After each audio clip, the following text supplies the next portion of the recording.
ఉమ్మడి ఆదిలాబాద్ జిల్లాలో చలి తీవ్రత రోజు రోజుకు పెరిగిపోతోంది. ఏజెన్సీ ప్రాంతాల్లో మంచు దుప్పటి కప్పుకుంది. 44-63 జాతీయ రహదారిపై భారీగా పొగమంచు ఏర్పడడంతో వాహనదారులకు పగటిపూటే చుక్కలు కనిపిస్తున్నాయి. సోనాల్లో 10.9 డిగ్రీల కనిష్ట ఉష్ణోగ్రత నమోదు కాగా కొమరం భీం జిల్లా సిర్పూర్లో 10.8 డిగ్రీలు నమోదైంది. ఇక నిర్మల్ జిల్లా పెంబిలో 12.5, మంచిర్యాల జిల్లా భీమారంలో 13.8 కనిష్ట ఉష్ణోగ్రతలు నమోదయ్యాయి.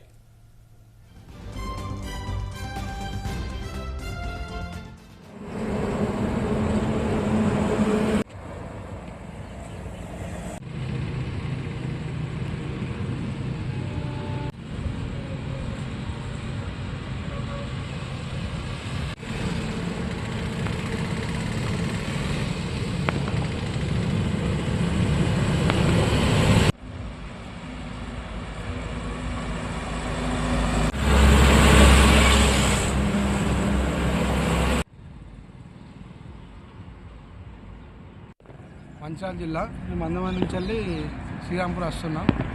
ఈ పొగ మంచికి ఏం కనిపిస్తలేదు. చలి కూడా బాగా పడుతుంది. ఆపోజిట్ వచ్చే వెహికల్స్ కూడా ఏం కనిపిస్తారు. అని స్లో వస్తాం. ఒక 40-50 వచ్చినా అసలు ముంగడ కనిపించే వెహికల్ ఏం కనిపిస్తలేదు. ఉమ్మడి ఆదిలాబాద్ జిల్లాలో చలి తీవ్రత రోజు రోజుకు పెరిగిపోతోంది. ఏజెన్సీ ప్రాంతాల్లో మంచు దుప్పటి కప్పుకుంది. ఇక పూర్తి సమాచారం ఇచ్చేందుకు మా కరెస్పాండెంట్ శ్రీనివాస్ జరుగుతున్నారు. శ్రీనివాస్, ప్రస్తుతం ఎలా అనిపిస్తోంది అక్కడ? మీకు పొగమంచు చూస్తుంటే చాలా దారుణంగా కనిపిస్తుంది. ముఖ్యంగా వాహనదారులకు అయితే చాలా ఇబ్బందులే కనిపిస్తున్నాయి. ఎలాంటి సూచనలు ఇస్తున్నారు అధికారులు ప్రజలకి? మార్నింగ్ సతీష్, ఏదైతే గత కొద్ది రోజులుగా ఉమ్మడి ఆదిలాబాద్ జిల్లా వ్యాప్తంగా రాత్రిపూట కనిష్ట ఉష్ణోగ్రతలు తగ్గుముఖం పట్టడంతో అయితే ఇటు పూర్తి స్థాయిలో ఉమ్మడి ఆదిలాబాద్ జిల్లా అయితే మరో కాశ్మీర్ అని అయితే కనిపిస్తుంది. దాదాపుగా గత వారం రోజుల నుంచి కూడా ఇటు కనిష్ట ఉష్ణోగ్రతలు తగ్గడం, ఇటు ఉదయం పూట కూడా భారీగా పొగమంచు కురవడంతో అయితే వాహనదారులకు అయితే ఇక్కట్లు తప్పడం లేదు.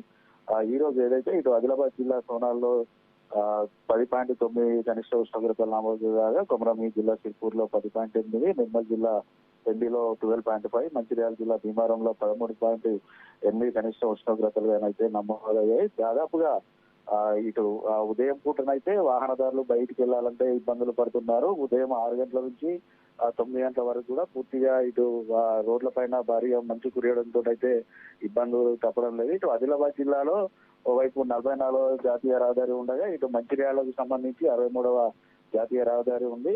దాదాపుగా ఈ రెండు జాతీయ రహదారులు ఉండనైతే భారీగా వాహనాలు అయితే రాకపోకలు అయితే కొనసాగుతూ ఉంటాయి. గత 3 రోజుల నుంచి కూడా ఇటు ఉదయం పూట భారీగా పొగమంచు పడడంతో అయితే వాహనదారులు అయితే ఇటు ఇక్కట్లయితే తప్పడం లేదు. ఉమ్మడి ఆదిలాబాద్ జిల్లా వ్యాప్తంగా ఉన్నటువంటి రైతులు కూడా ఆందోళన చెందుతున్న పరిస్థితులు అయితే ఉన్నాయి. ఇటు భారీగా ఇటు పొగమంచు పడడంతో అయితే ఇటు ఏదైతే తమ పంటలకు ఇటు మిర్చి పంట కావచ్చు, ఇతర పంటలకు కూడా తెగులు సోకడంతో అయితే రైతులు కూడా ఆందోళన చెందుతున్న పరిస్థితులు అయితే ఉన్నాయి. ఉదయం పూట ఇటు పనులకు వెళ్ళే అంటే మున్సిపల్ కార్మికులు, పారిశుద్ధ్య కార్మికులు కావచ్చు, లేదనుకుంటే ఇటు స్కూల్ పిల్లలు కూడా ఇబ్బందులు పడుతున్నారు. దానికి తోడు ఇటు గత వారం రోజుల నుంచి కూడా కంటిన్యూగా ఇటు కనిష్ట ఉష్ణోగ్రతలు తక్కువ నమోదు కావడంతో అయితే ఇటు డాక్టర్లు కూడా ఇటు చిన్నపిల్లలు, వృద్ధులు ఎవరైతే ఉన్నారో శ్వాసకోశ సంబంధిత వ్యాధిగ్రస్తులకు అయితే ఖచ్చితంగా ఇటు స్వెటర్లు, మఫ్లర్లు, రగ్గులను ధరించి చలి నుంచి కాపాడుకోవాలని ఇటు సూచనలు చేస్తున్న పరిస్థితులు అయితే ఉన్నాయి. ఓవైపు ఇటు చలి వణికిస్తుండగా మరోవైపు కరోనా కేసులు కూడా రోజు రోజుకు క్రమంగా పెరుగుతున్న నేపథ్యంలోనైతే జిల్లా వైద్య అధికారులు అయితే హెచ్చరికలు జారీ చేస్తున్న పరిస్థితులు అయితే ఉన్నాయి. ఏదైతే బయటికి వెళ్ళినప్పుడు ఖచ్చితంగా మాస్కులు ధరించాలి. ఇటు సమూహాలుగా ఉన్న ప్రాంతాల్లో కూడా మాస్కులు ధరించి కరోనా బారి నుంచి ఇటు కాపాడుకోవాలనేసి వాళ్ళు హెచ్చరికలు జారీ చేస్తున్న పరిస్థితులు అయితే ఇటు తెలంగాణ రాష్ట్ర వ్యాప్తంగా ఉన్నాయి. అంతేకాకుండా ఏదైతే ఈ చలికి దాదాపుగా ఉమ్మడి ఆదిలాబాద్ జిల్లా అంటేనే ఎక్కువ మొత్తంలో ఏజెన్సీ ప్రాంతాలు అయితే ఉన్నాయి. ఈ ఏజెన్సీ ప్రాంతాల్లో ఇటు కనిష్ట ఉష్ణోగ్రతలు తగ్గుముఖ పట్టడంతో అయితే ఉదయం వేసుకున్నటువంటి చలిమంటలు కూడా రాత్రి పూట కూడా చలిమంటలు లేకుంటే వాళ్ళు ఉండలేని పరిస్థితులు అయితే ఏజెన్సీ గ్రామాలలో ఉన్నాయి. దాదాపుగా ఉదయం 10 తర్వాత బయటికి ఇటు ఉమ్మడి ఆదిలాబాద్ జిల్లా ప్రజలు వస్తుండగా సాయంత్రం 4 గంటలకే ఇటు ఇళ్లకు పరిమితం అవుతున్న పరిస్థితులు అయితే ఉన్నాయి. ఓవైపు ఇటు పొగమంచు, మరోవైపు ఉదయం నుంచి సాయంత్రం వరకు కూడా పూర్తి స్థాయిలో ఇటు ఈదురుగాలు వీయడంతో అయితే బయటికి రావాలంటే కూడా ప్రజలైతే దంకుతున్న పరిస్థితులు అయితే ఉన్నాయి. దానికి తోడు ఇటు వాతావరణ శాఖనైతే హెచ్చరికలు అయితే జారీ చేసింది. మరికొద్ది రోజుల పాటు కూడా ఇటు కనిష్ట ఉష్ణోగ్రతలు తగ్గుముఖం పడతాయి. ఖచ్చితంగా ప్రతి ఒక్కరు కూడా